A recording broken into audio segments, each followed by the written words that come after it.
Tipos de predicado. Veremos nessa aula que existem 3 tipos de predicado: predicado nominal, predicado verbal e predicado verbo nominal. Vamos entender então o primeiro tipo, que é o predicado nominal. Ele tem esse nome porque a informação principal do predicado está em um nome, ou seja, o núcleo do predicado é um nome. Observem esta oração: os atletas estão cansados ultimamente. Primeiramente, destacando aí o sujeito é os atletas. Lembrando que quando a gente tira o sujeito de uma oração, tudo o que sobra é chamado de predicado. No caso aí, o predicado é nominal. Observe que a informação principal do predicado nominal aí é a palavra cansados. Então, cansados é o núcleo do predicado. É um predicativo do sujeito, é uma característica do sujeito. Então, a formação do predicado nominal é de um verbo de ligação, no caso aí estão, mais um predicativo do sujeito. O outro tipo de predicado é o chamado predicado verbal, e leva esse nome porque a informação principal está em um verbo. O núcleo é um verbo. É composto de um verbo de ação, que pode ser transitivo ou intransitivo.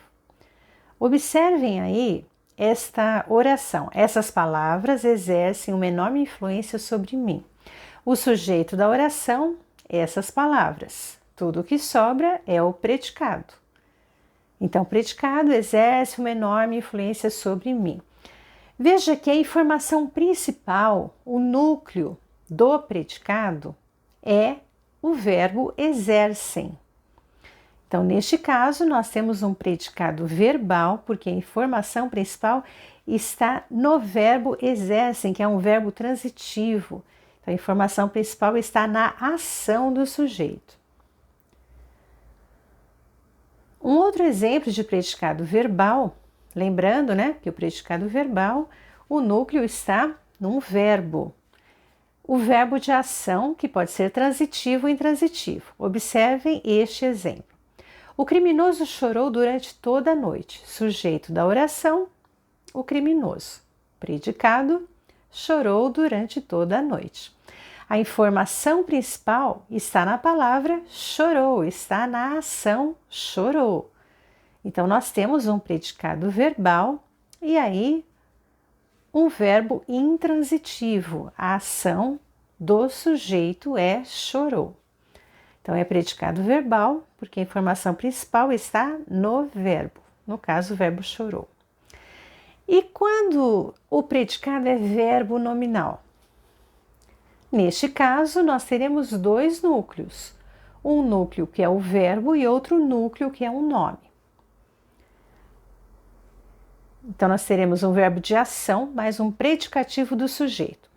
Observem este exemplo. Os jogadores andam pelo gramado cansados. Sujeito, os jogadores. Predicado, andam pelo gramado cansados. É um predicado verbo nominal, porque tem 2 núcleos. Quais são estes núcleos? Quais são as informações principais deste predicado? Andam e também cansados. São 2 informações importantes. Os jogadores andam é uma informação importante, é a ação que o sujeito desempenha, mas a informação que eles estão cansados também é importante. É um predicativo do sujeito, é uma característica do sujeito. Então, são 2 informações importantes no predicado. Por isso, ele é chamado de predicado verbo nominal, porque tem 2 núcleos. O núcleo, no caso aí, andam, que é o verbo, e também o núcleo cansados, que é o nome, funcionando aí como predicativo do sujeito. Bom, é isso aí, espero que vocês tenham entendido.